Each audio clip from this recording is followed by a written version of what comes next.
Hi everyone, it's Monday, August 31st. I'm Jim Hummel with your KATC News Brief. Lafayette Consolidated Government is responding to, quote, misinformation about shelters after the city attracted national attention for asking churches to put a pause on establishing shelters for Hurricane Laura victims. We've reached out to LCG for clarity on what that misinformation is because our reporting has been based on their own emails and statements. Among the outlets picking up that story, the Washington Post. Here's where things stand. Over the weekend, LCG's Chief Administrative Officer, Sidra Wingirter, sent an email saying she requested that pause because of serious local security threats posed by protesters. Wingirter wrote, "We know that bad actors will take our hospitality and use it against us." In a statement issued this afternoon, LCG quotes Wingirter, who says she was concerned after seeing someone walking down Johnston Street carrying a gun during a protest. The statement goes on to say pastors told Wingirter they were hesitant to open shelters because of, quote, unrest and uncertainty. LCG says it will work with the state to care for and serve evacuees staying in area hotels. And the statement also acknowledges the state's position that congregant shelters are not advised because of the pandemic.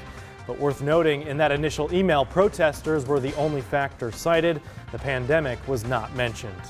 Out to Lake Charles now, where city leaders say efforts to help residents who've returned are going well. The mayor says service groups are setting up more food and supply distribution sites around the city.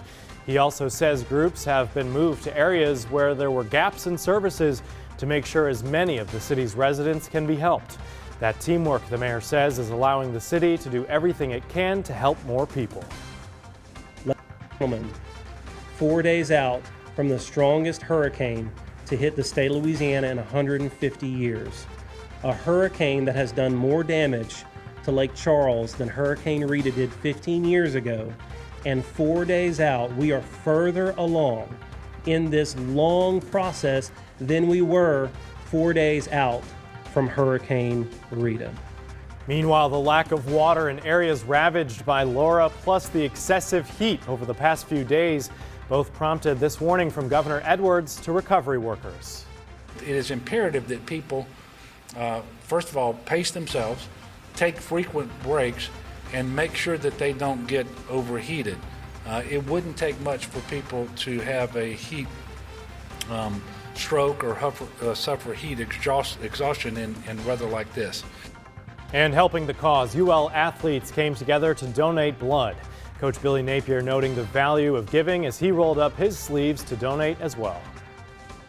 It's a great thing for our players to learn about as they grow and have families and have kids one day. I think it's part of their social responsibility to some degree. And let's get a check of the forecast now with meteorologist Bradley Benoit. Hey, Bradley. Hey Jim, we start September tomorrow, but it's still going to feel more like summer. High temperatures getting into the lower 90s. Heat indices well into the triple digits, so full heat precautions remain advised. About a 10 to 20% chance for isolated storm activity in our afternoon. Next 10 days, rain chances are going to stay on the lower side, it looks like, through Friday. 10 to 20% each and every afternoon. High temperatures back into the lower 90s.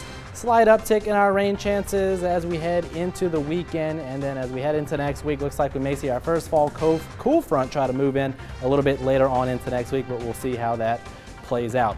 Of course, you want to stay with KATC TV3 and all of our apps for future updates.